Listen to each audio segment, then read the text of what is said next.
Padre José Antonio Fortea cursó sus estudios de teología para el sacerdocio en la Universidad de Navarra. Se licenció en la especialidad de Historia de la Iglesia en la Facultad de Teología de Comillas. Pertenece al presbiterio de la Diócesis de Alcalá de Henares, Madrid. En 1998, defendió su tesis de licenciatura El exorcismo en la época actual, dirigida por el secretario de la Comisión para la Doctrina de la Fe de la Conferencia Episcopal Española. Actualmente está en Roma realizando su doctorado en teología. El infierno. Yo, durante años y años, me he preguntado una y otra vez cómo un Dios que es infinitamente bueno, un Dios que es bondad, puede permitir que haya seres que estén siempre sufriendo. ¿Cómo es posible eso? ¿Qué bien se sigue de que haya seres de esa manera? ¿Cómo puede estar feliz Dios sabiendo que hijos suyos están en el fuego espiritual del infierno, están sufriendo continuamente?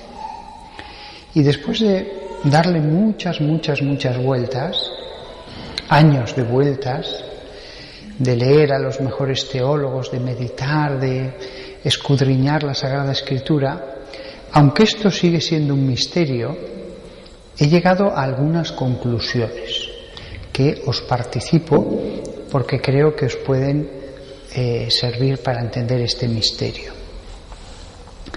El infierno hay que entenderlo desde la parábola del hijo pródigo.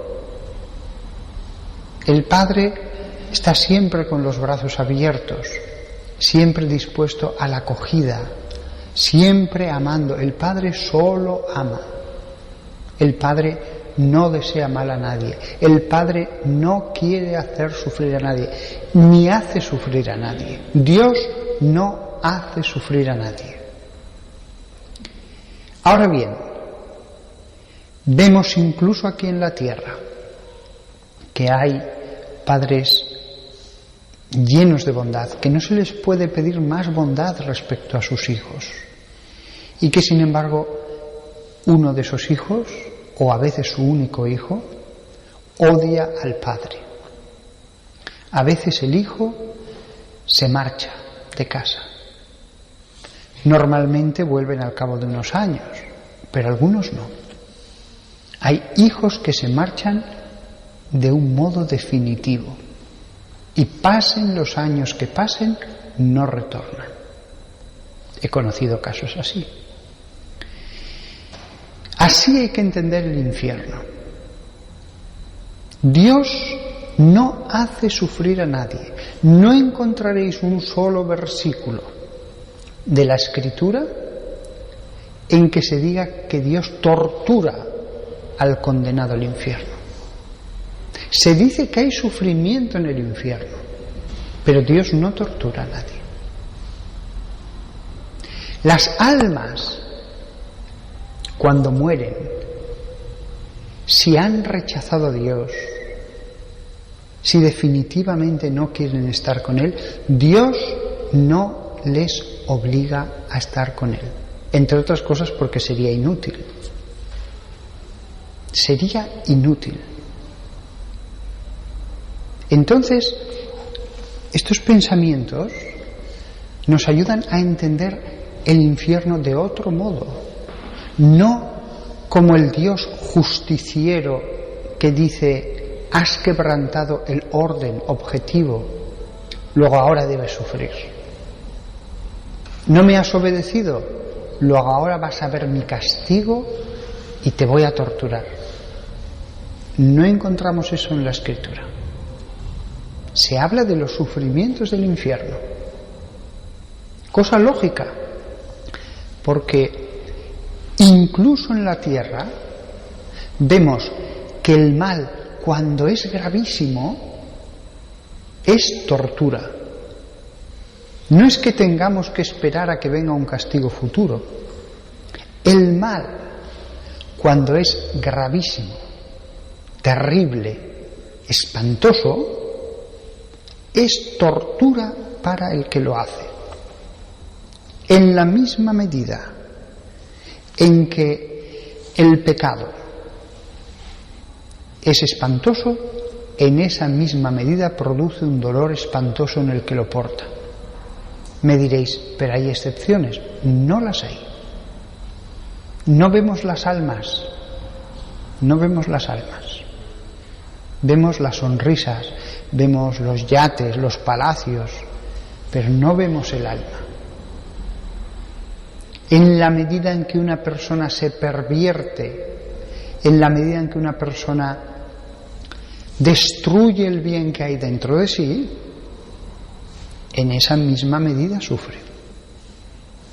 Lo que pasa es que muchas veces, muchas no, la inmensa mayoría de las veces, los pecados son solo de debilidad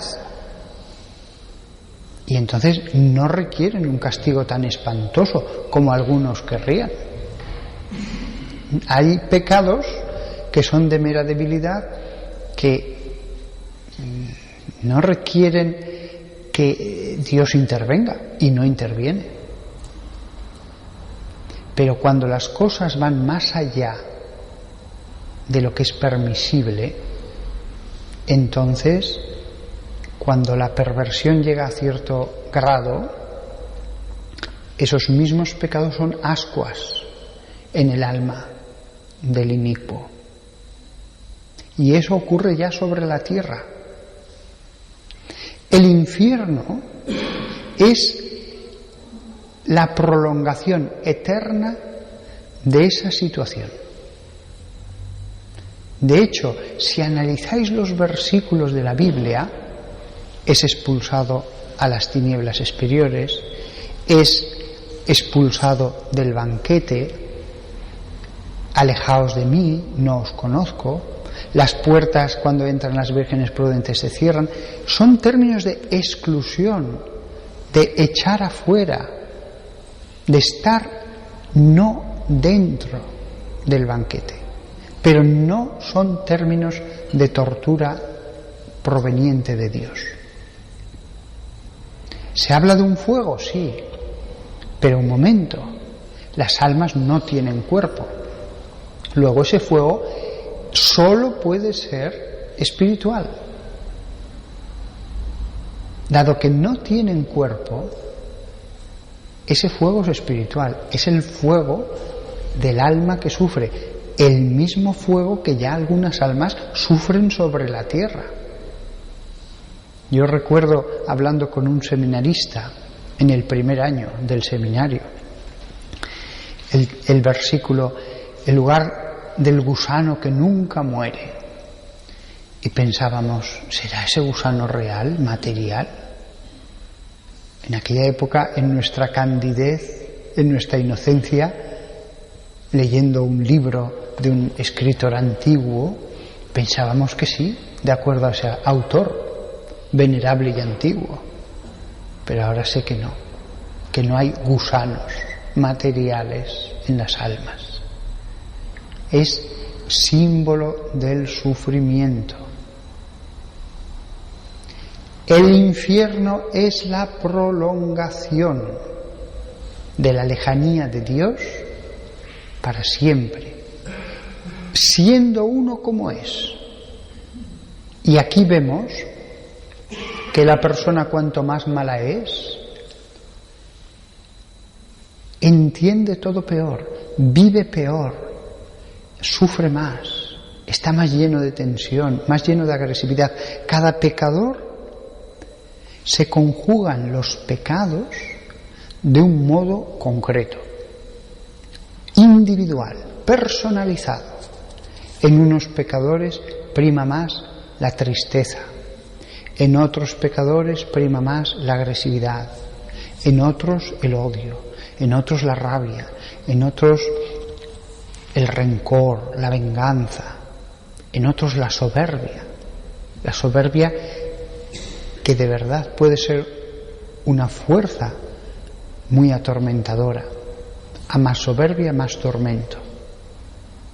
Las almas que no vayan al cielo tendrán el castigo de vivir una eternidad de acuerdo a lo que son, de acuerdo a la carga que ellos mismos llevan. Pero Dios no envía instrumentos de tortura allí. Además, daos cuenta de una cosa. Si estuviera muriéndose un hombre aquí y me dijeran, padre, se está muriendo, pero es malísimo, ha sido un hombre que ha hecho sufrir tanto, ha sido un terrorista, ha sido un jefe de un campo de concentración, ha sido un mafioso, yo iría a hablar a su oído para intentar llevarlo hacia Dios. Yo haría el último esfuerzo con todas las fuerzas de mi alma para tratar de llevar a esa alma a Dios. Si yo, que soy malo, haría eso, ¿cuánto más no hará Dios? También yo en el seminario pensaba, me preguntaba, ¿Dios dará una última gracia para que cada ser humano se arrepienta y vaya a Él? Ahora estoy seguro de que sí. No tenemos certeza, esto no es un dogma de fe, pero yo estoy convencido de que Él, que es Padre, que Él ama mucho más que nosotros, que Él sí nos pide a nosotros que colaboremos en este plan de salvación. Colaboremos, sí, pero Dios no renuncia como Padre que es a hacer el último gran intento para que esa alma vaya a Él. Si un alma se fuera a ir al infierno, ¿qué padre no haría algo para que se arrepintiera? ¿Qué padre no lo haría? Pues bien, yo estoy convencido internamente y personalmente de que Dios siempre a todo hombre que esté en enemistad con Él hará un intento por salvar su alma, aunque lo veamos inconsciente, aunque la muerte sea instantánea, en un segundo, no importa, Dios puede hacer lo que quiera un segundo antes. Entonces, al infierno irán aquellas almas que hayan resistido no ya la predicación de un sacerdote, las razones de un buen predicador, los ruegos de una madre de aquí de la tierra, no. Al infierno irán los que hayan resistido el último inmenso, poderosísimo, perfecto intento de Dios para salvar cada uno de sus hijos. Claro, si el alma, ante una fuerza tan arrolladora, tan impresionante como esa, dice, no, Dios no puede hacer más. Porque si pudiera hacer más, Dios lo haría. Dios no quiere que nadie se condene. Si ha estado dispuesto a morir en la cruz, como esta persona, que de hecho no ha sido santificada por la sangre de Cristo, de hecho no ha sido santificada. Jesús murió en la cruz, pero de hecho no se han aplicado los méritos de esa sangre en la salvación de esta persona. Si Jesús estuvo dispuesto a morir en la cruz, ¿cómo no va a estar dispuesto a hacer lo que sea para salvar un alma? Con lo cual, si viéramos todo, diríamos, ahora comprendemos. El que se condena no se condena solo porque vio unas malas escenas lujuriosas en la televisión, o faltó un domingo a misa, o comió carne un viernes de Cuaresma. No. La condenación es una cosa mucho más seria. Y allí está Dios, que no quiere que un alma eterna eternamente esté sufriendo. Ahora bien, repito, si uno dice no en ese momento, ante la perfección de Dios que atrae, ya no queda más que hacer. Es que el alma está totalmente decidida. Es como cuando un predicador intenta hablar a un alma y después de intentarlo días o semanas dice no sigo. Está cerrado totalmente.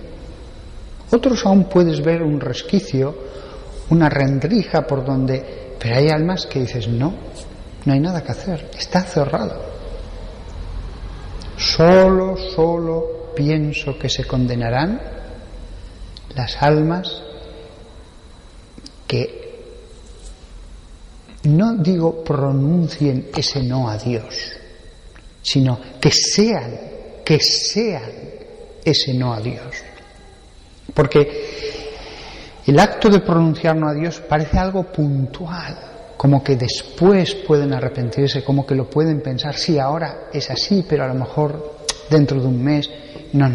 Solo se condenarán, en mi modesta y humilde opinión, después de años y años haberle dado vueltas a este asunto. Y no creo, de verdad, no creo que haya muchos teólogos sobre la tierra que le hayan dado más vueltas y más vueltas cada año sobre este asunto que yo. Habrá otros que también, pero no creo que haya muchos, Y al final he llegado a esta conclusión. Dios es, permitidme la incorrecta expresión, demasiado bueno. Y el infierno es demasiado terrible. Si alguien se condena, verdaderamente Dios podrá decir, yo ya he hecho todo lo posible. Fijaos, no estoy diciendo se lo merece. La cuestión no es tanto si se lo merece o si no se lo merece. La cuestión es que somos libres.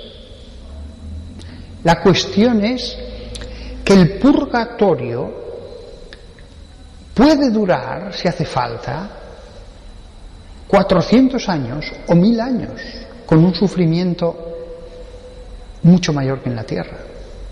No habría problema, si no fuera por el juicio final, que el purgatorio no pudiera durar 10.000 millones de años o 10.000 billones de años. Pero cuando el no es definitivo, absoluto, perfecto, sin la más leve rendija, ya uno se ha determinado para siempre y el tiempo solo hará que consolidar esa decisión, no hay nada que hacer. Eso lo vemos sobre la tierra. Eso lo veremos sobre la tierra. Quizás mis palabras pueden parecer a algunos que son demasiado benignas, como que estoy subvirtiendo el orden moral, como que estoy negando la moralidad grave de los actos, de algunos actos. No. Yo creo que hay pecados mortales. Yo creo que hay pecados que impiden la visión beatífica. Pero esos pecados no impiden el arrepentimiento con la gracia de Dios. Es verdad que hay pecados que si yo lo cometo aquí y ahora no podré ver a Dios si muero aquí y ahora. Pero ese pecado no impide que venga la gracia y me arrepienta. Lo que hace que uno vaya al infierno es otra cosa. Por eso Jesús dijo, todos los pecados les serán perdonados a los hombres, menos el pecado contra el Espíritu Santo. Esas palabras misteriosas no están dichas porque sí. Jesús sabía que hay muchos pecados en el mundo, pero todos pueden ser perdonados, y ante un Dios que cuando vean la gracia que les viene en el momento de la muerte se arrepentirán. Solo hay un pecado, uno, que no podrá ser perdonado, solo, Muchos pecados impiden ver a Dios, pero solo hay uno que mantenga a cualquier ser humano hasta el final. Y ese pecado no es ni una blasfemia contra Dios, ni tal abuso de la gracia, ni por supuesto tal pecado de lujuria. No. Es otra cosa, más misteriosa. Por eso Jesús nos lo explica. Por eso Jesús nos dice: os muestro este misterio, pero no os lo explico, porque no es el objeto del pecado lo que os condena, es el alma vuestra. No es esto o lo otro, es vuestra alma la que se convierte en condenación. No es que venga un juicio externo y diga: pues tú aquí, tú allá, tú a la salvación, tú a la condenación. No. ¿Cuántas veces también en el Nuevo Testamento se dice la expresión: porque el que hace esto, el que dice eso, ya está condenado? El que tal, ya está condenado. Ya está. El juicio final, por lo tanto, es la separación de las buenas ovejas de los machos cabríos rebeldes. La separación de lo que ya es cada uno. No es que estén hombres y se decida externamente dónde va cada uno, sino que se distingue según lo que es. Y algunos son condenación, algunos son negación de Dios, algunos son lo contrario de Dios, que no se puede mezclar con Dios. Como es lógico, no se llega a este estado tan terrible por pequeñas cosas.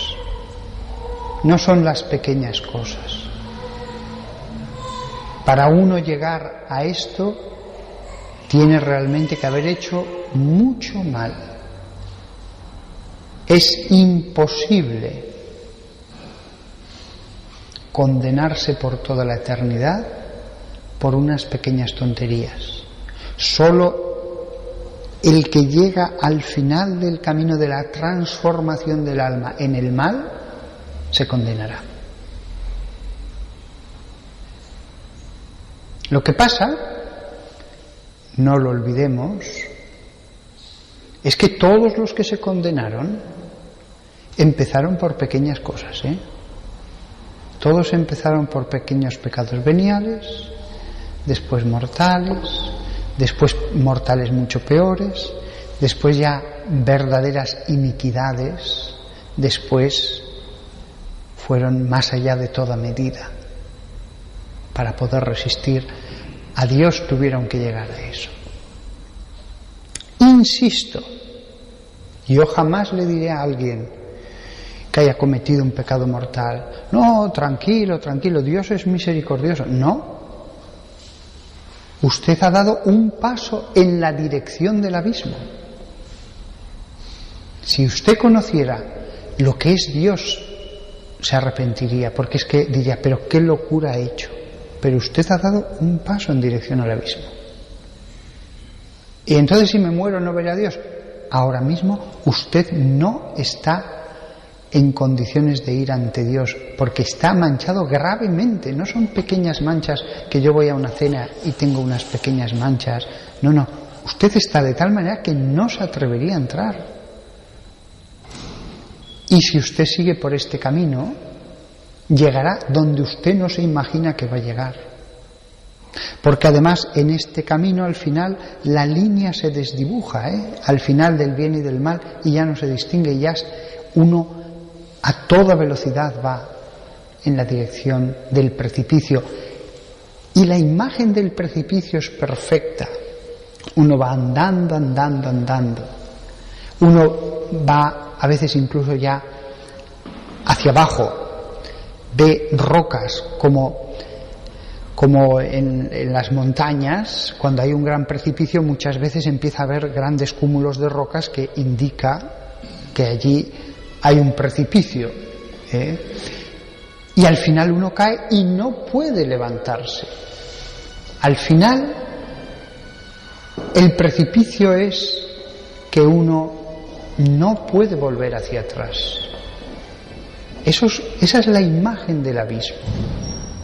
Usted abuse todo lo que quiera de la gracia de Dios, porque llega un momento en que ya incluso usted, aunque quiera, no podrá ir marcha atrás. Eso es una cosa que hay que pensar sobre el pecado. Yo ahora abuso todo lo que quiera, pero si sigo abusando, puedo llegar a un momento en que ya no esté en mis manos el volver hacia atrás. Tendré que ser sacado. Y entonces alguien dirá, claro, pero Dios seguro que te saca, Dios es tan bueno. Podemos abusar todo lo que queramos de Dios, pero lo que nunca podemos es después decir, te exijo, tengo el derecho, tú tienes que. En este mundo las cosas son más complejas de lo que parecen. Es como el enfermo que abusa de, vamos a poner el alcohol, y abusa y dice, sí, venga, tengo que dar marcha atrás, pero sigue abusando, no tengo que dar marcha atrás, y al final, un buen día, no, usted ya tiene esta enfermedad del hígado, ya, pero si ahora ya soy abstemio y me esfuerzo mucho, no, esto no tiene marcha atrás. Lo mismo sucede con el alma, lo mismo. La persona que piensa que Dios está obligado, que uno tiene derecho, está haciéndose no adecuado para la recepción de la gracia.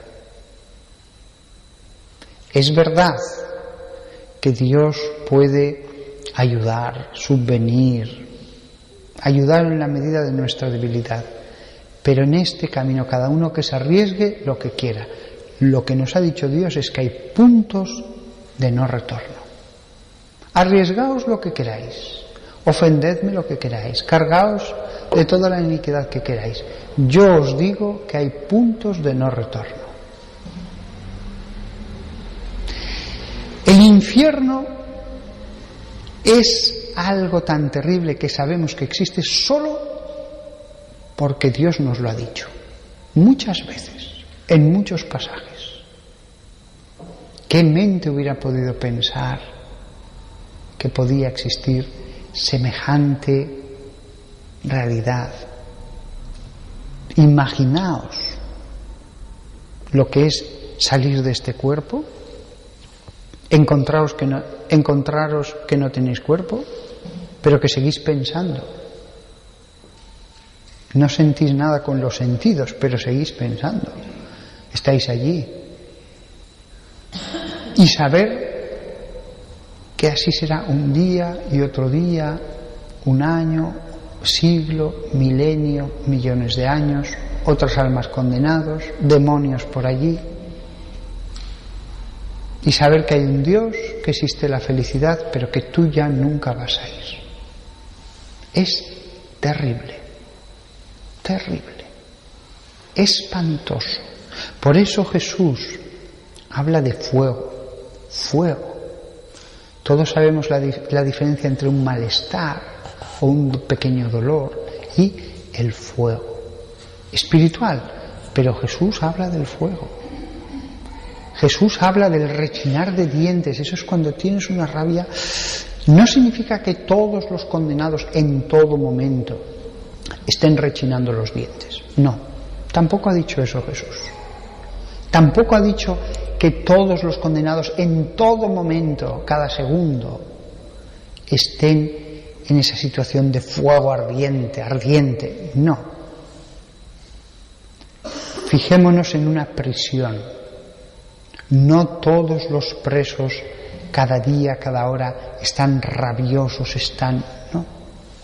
Los hay más resignados, los hay más tranquilos, los hay... todos están con la tristeza de estar en la cárcel.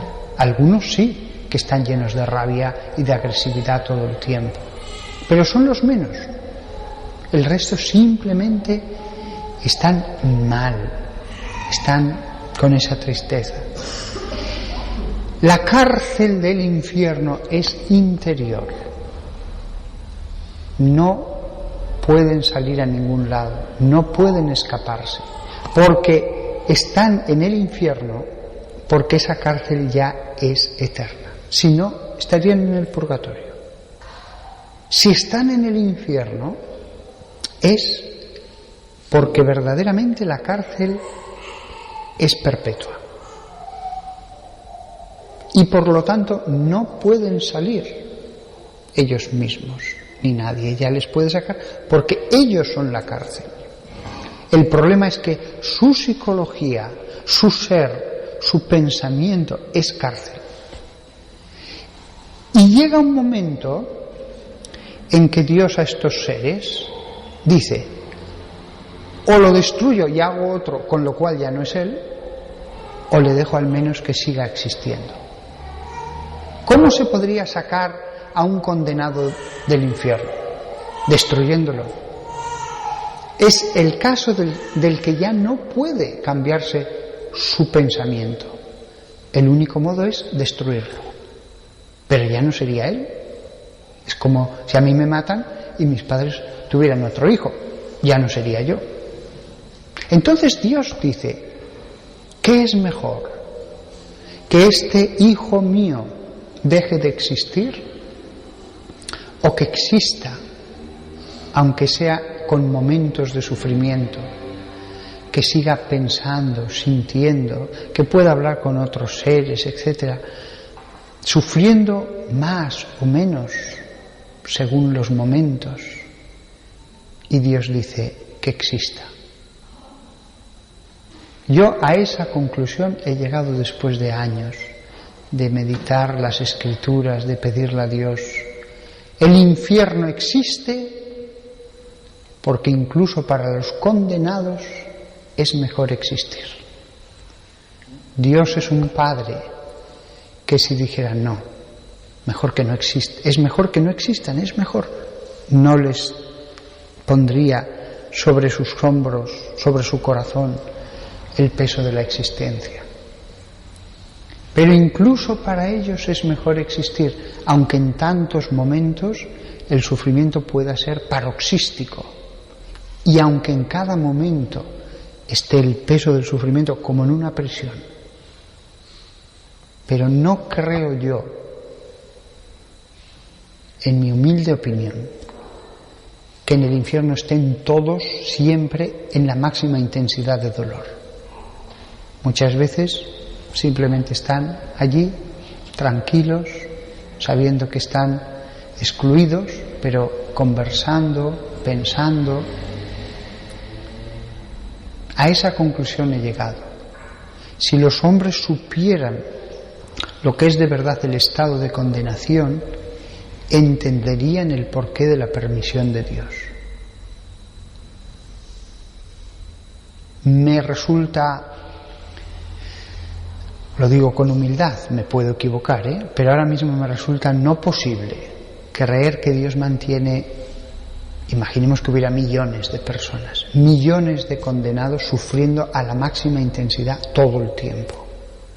No, yo creo que eso no es el infierno, aunque me puedo equivocar, pero yo creo que es más hijos de Dios que siguen su historia autónomamente, sin Dios, pero que en la mayor parte de los momentos simplemente están como el que está en una isla con otros, charlando, hablando, pasando el tiempo, pensando, dialogando, aunque en algunos momentos la tristeza se les haga tremenda. Soy consciente de que cuando he dicho que iba a hablar del infierno,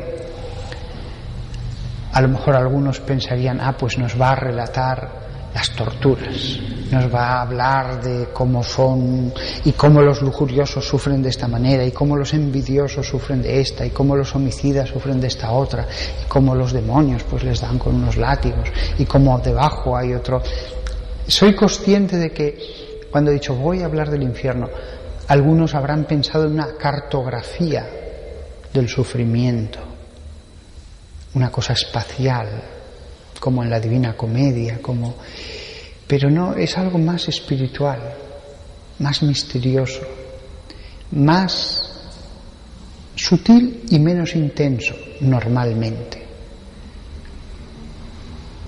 Esta es mi opinión y además creo que se conjuga bien con un Dios infinitamente bueno, con un Dios que es Padre, con un Dios que es Padre, aunque ellos no lo reconozcan, incluso para sus hijos condenados, que les mitiga los sufrimientos. Si Dios les dejara totalmente de su mano, todavía entre ellos se harían más la vida imposible y se provocarían más sufrimiento.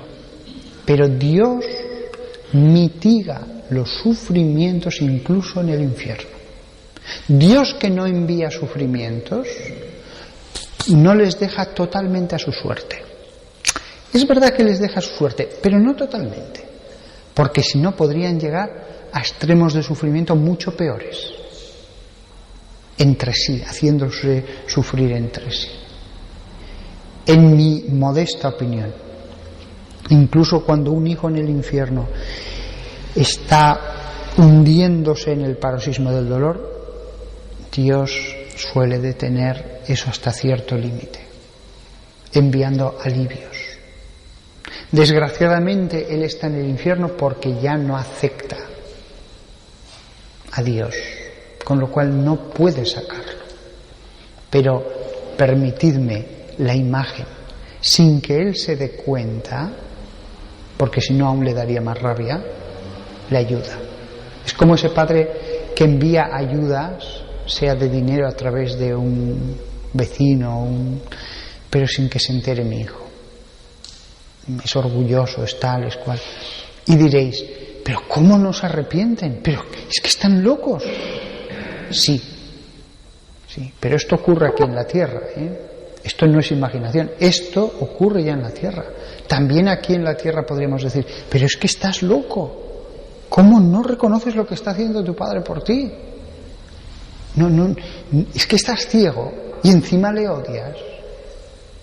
Me acuerdo de un marido al que su mujer dejó, que este vivía para su mujer al 100%. Y cuando su mujer, después de más de 20 años de casados más, que su marido la había idolatrado, yo recuerdo que me dijo una vez, José Antonio, yo no creo en la iglesia, no creo en la religión. Mi religión es mi mujer y mis hijos. Pues después que había sido fiel, su mujer le dejó. Y él hizo los máximos intentos porque esta mujer no le dejara. Le pagó, era un hombre con muchísimo dinero, muchísimo. Le pagó las mejores vacaciones que os podáis imaginar, las más caras. Le hizo los mejores regalos en esos meses que todavía estuvo en casa. No le echó en cara nada. Y en un momento dado me contó que ella se volvió como loca de rabia y le dijo, déjame de amarme, ¿no ves que te voy a odiar más? Es lógico. El único modo que tenía esa mujer de desgarrarse de su marido con el que formaba una unidad y que la amaba con todo su corazón era odiarle. Y si hubiera hecho más rabia hubiera recibido.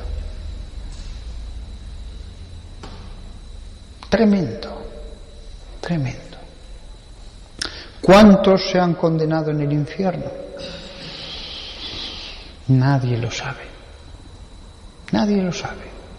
Sería totalmente inútil dar un número. Pueden ser a lo mejor solo 100 o pueden ser 500 millones. Pueden ser 10.000 o pueden... Desde luego, si se condenaran el 0,1% de la humanidad, son muchos millones. Nadie lo sabe. Pero aunque se condenaran solo 5.000 personas, sería una tragedia. La gran tragedia del universo en toda su historia serían esas 500 personas. Sería la gran tragedia. Ojo, no sería un error en el plan de Dios. Dios sabía que si creaba la humanidad, esas 500 personas iban a existir. Él ya lo sabía antes de que apareciera el mundo. Pero que pueden ser 5 millones o 50. Es que no lo sabemos. De todas maneras, fijaos, en la sociedad todos son buenos, todos obedecen un orden visible, objetivo, que está allí, los guardias, la ley, los juicios, y aún así hay presos, y son un buen número, son un buen tanto por ciento en todos los países de la Tierra. Esto nos debe hacer pensar que a lo mejor son más de los que creemos, porque incluso en lo visible los hombres transgreden el orden. No lo sabemos. Incluso, permitidme seguir esta parábola de la sociedad, incluso los hombres en aquellos países donde hay cadena perpetua, no es un número pequeño el de aquellos que cometen actos que saben que lleva aparejada la cadena perpetua. Fijaos, siguiendo esta parábola, es una interesante comparación. Y no estamos hablando de la fe, sino de lo que se ve. Si haces esto, este es el castigo. Y yo libremente lo acepto. ¿Quién sabe? No lo sabemos. Solamente Dios lo sabe, pero esto no es ninguna tontería, porque Jesús nos ha advertido muchas veces y muy seriamente del infierno. Muchas veces y muy seriamente. Con lo cual, cuando yo predico del infierno y medito y reflexiono sobre el infierno, reflexiono sobre las palabras de Jesús, reflexiono sobre el Evangelio. Jesús también les explicaba las cosas después a solas a los apóstoles. Aunque también os digo, aquellos pobres pescadores no estaban para muchas teologías, porque a veces comparaciones muy sencillas se ve que no las entendían. Pero Jesús seguro que les explicó muchas cosas y ellos estaban intrigados. Maestro, ¿son pocos los que se salvan? La insistencia de Jesús en hablar del infierno, la insistencia de Jesús en hablar del infierno es una de las cosas de las que más habla.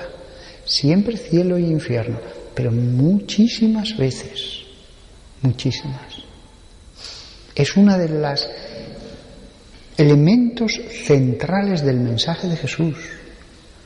Por eso tenemos que reflexionar sobre ello. No estamos traicionando a ese Dios amor al tomarnos en serio las palabras de ese Dios amor. Pero no podemos entender el infierno de un modo judiciario externo.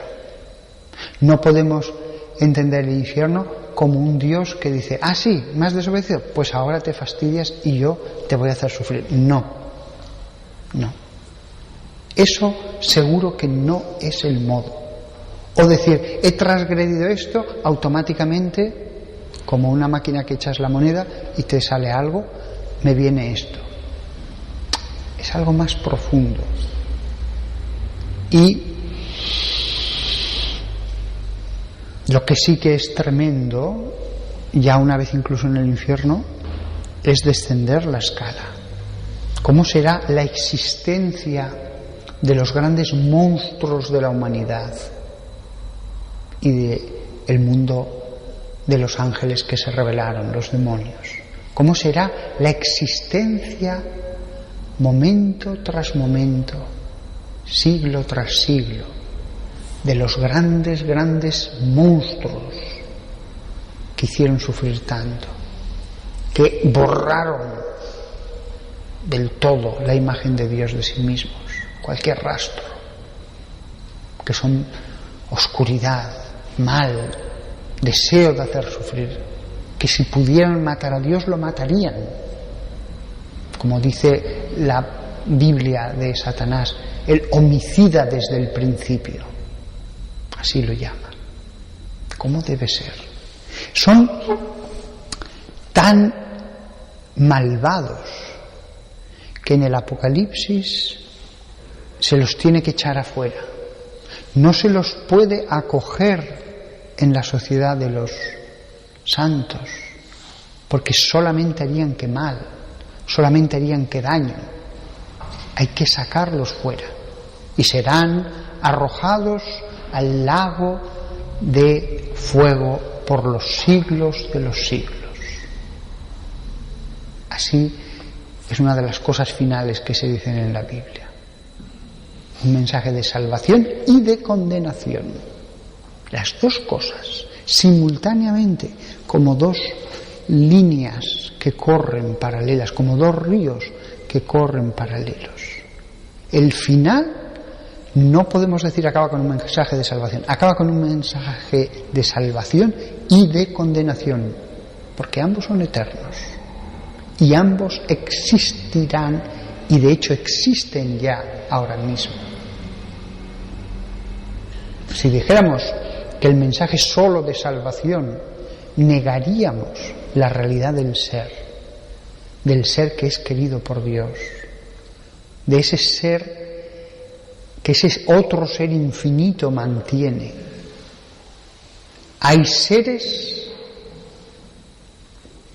cuya existencia es el sufrimiento.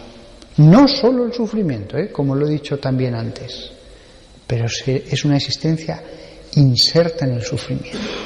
Una existencia no solo carente de salvación, sino positivamente condenada, finalmente separada para que no sigan haciendo daño. Tremendo. ¿Cómo será la vida de un Judas Iscariote, sabiendo que podría estar gozando de Jesús, que no hay solución? ¿Cómo será la vida, los pensamientos, los afectos de aquel que sabe que solo tiene su existencia, que está condenado a estar consigo mismo a solas, rodeado de otros condenados con los que puede hablar e interactuar, pero como el que está, la imagen de la isla en el que está encerrado, el ser confinado,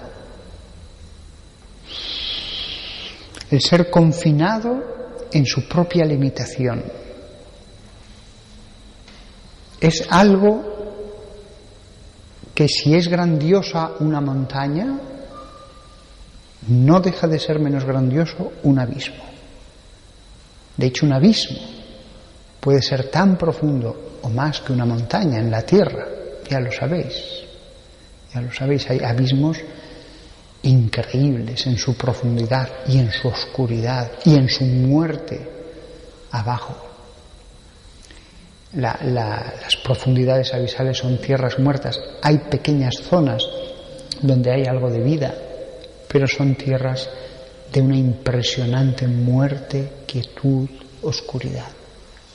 ¿Cómo serán esas cimas? Qué terrible es que ya ahora andan por nuestras ciudades seres humanos, hermanos nuestros, que ya tienen esa cima y que si no son liberados se hará más profunda hasta hacerse irreversible. Esto es real. Hay seres humanos con esa cima.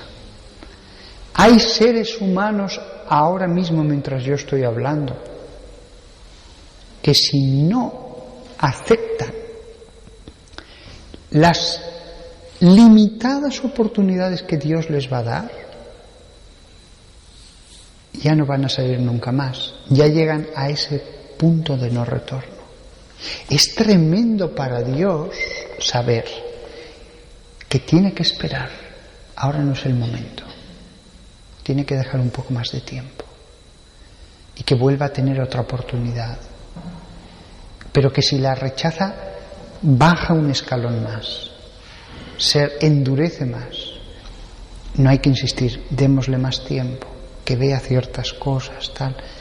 Vuelve a insistir.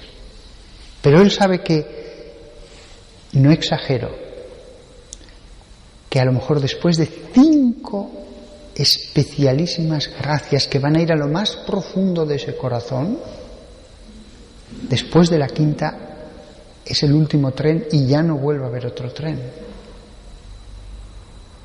Que ya no hay otro tren. Que él no sabe que ese tren en el que está sintiendo arrepentimiento y el impulso de decir, móntate, que te va a ayudar, que vas a ir saliendo, que si lo rechaza y se endurece más, que si baja todavía más, ya no hay marcha atrás. Sé que algunos pensarán, bueno, está exagerando, Dios tan bueno. Con Judas Iscariote, Jesús hizo todo lo que pudo, todo. Y ya llegó un momento, Judas no lo sabía, pero Jesús sí, que dijo, me quedan 5 intentos, me quedan 4 intentos, me quedan 3. Y hubo algún momento en que Dios, en toda su infinita sabiduría, dijo, este es el último intento, que no lo rechace, que no lo rechace. Después de eso, ya no había nada que hacer. Judas, lo que has de hacer, hazlo rápido, hazlo pronto. Ya no había nada que hacer. Judas, lo que has de hacer, hazlo pronto. Ya no le llama al arrepentimiento. Ya no le llama al arrepentimiento. Ya las palabras del Evangelio parecen dar a entender que fue el último intento en la última cena, en ese amor que fue llevado hasta el extremo. Porque dice el Evangelio, después de tomar el pedazo que Dios le dio, que Jesús le dio, entró en él Satanás.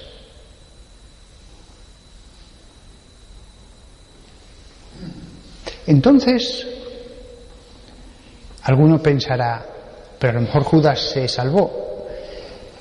Bueno, las palabras del Evangelio dan la sensación, y he medido mis palabras, dan la sensación de que no. Ninguno de vosotros se perderá, menos el hijo de la perdición, dijo Jesús. Ay del que entrega al Hijo del Hombre, porque más le valiera no haber nacido. Las palabras de Jesús en el Evangelio dan la sensación de que se condenó. Así lo han pensado místicos, doctores de la Iglesia, padres de la Iglesia, etc. La Iglesia de nadie ha dicho que se haya condenado, pero tampoco ha condenado cuando en las predicaciones, desde el comienzo de la Iglesia, se daba por supuesto que estaba condenado.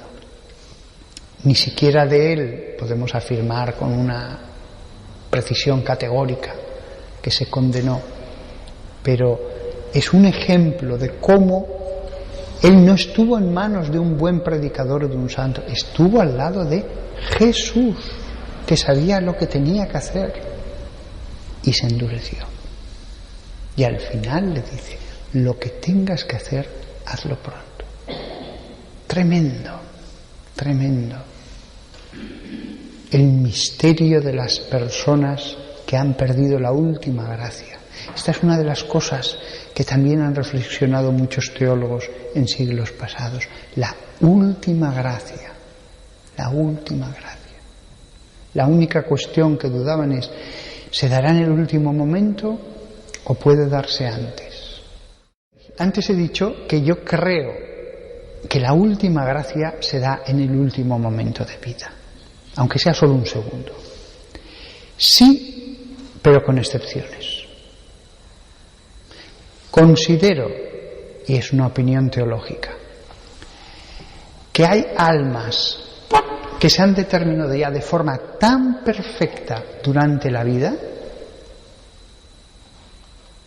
Fijaos lo que os voy a decir, y que Dios les da una gracia tan tremenda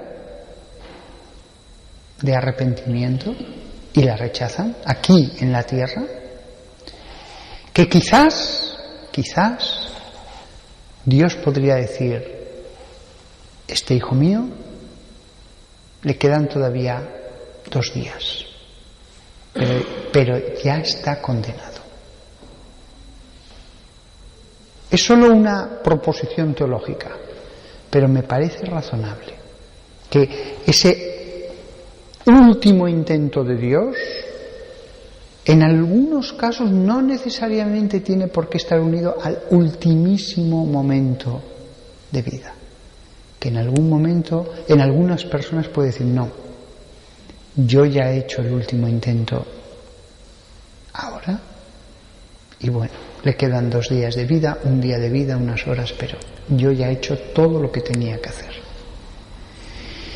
Me baso para decir esto en palabras de algunos místicos, por supuesto en teólogos mucho más antiguos de siglos pasados, pero también, fijaos, el caso de Judas Iscariote: lo que tengas que hacer, hazlo pronto. Esa palabra es tremenda. Ya no le mueva el arrepentimiento. Ya no le coge y le dice: Judas, arrepiéntete. No. Como si dijera: tú ya has tomado tu decisión. Mis palabras pueden parecer muy duras, pero las palabras respecto a Judas en el resto del Nuevo Testamento no son precisamente mejores que las mías. Dirán que Judas quedó en su sitio, el de los demonios, el aire, colgando en el aire. Realmente la Sagrada Escritura, al ponernos delante el misterio de la condenación, es terrible, porque Dios quiere exponernos ante nuestros ojos este misterio. Y alguno podrá pensar: ay, pero acabe con unas palabras de misericordia, de salvación, de... No, hoy solo tenía que exponer el infierno. No voy ahora a edulcorar el fuego del infierno con unas palabritas diciendo: bueno, y ahora todo esto se arregla con esta varita mágica. No, es que no se arregla. Es que no se arregla. Es que podemos contemplar solo el infierno, y eso ya es motivo de meditación. No hay un final feliz para el infierno. No tenemos que pensar: hablamos del infierno, pero enseguida digamos algo como que pone unos paños calientes en este asunto. No, meditemos el infierno en toda su crueldad, la crueldad de los seres que se han revelado. Pero no está mal que meditemos esto a secas, a palo seco. No está mal que no divirtamos nuestra mirada sobre otras cosas, que en toda su rotundidad lo pensemos. Y acabamos rezando un Ave María a la Virgen, que es nuestra esperanza para que nunca vayamos al lugar del que he hablado. Dios te salve María, llena eres de gracia, el Señor es contigo, bendita tú eres entre todas las mujeres, y bendito es el fruto de tu vientre Jesús. Santa María, Madre de Dios, ruega por nosotros pecadores, ahora y en la hora de nuestra muerte. Amén. Hasta pronto.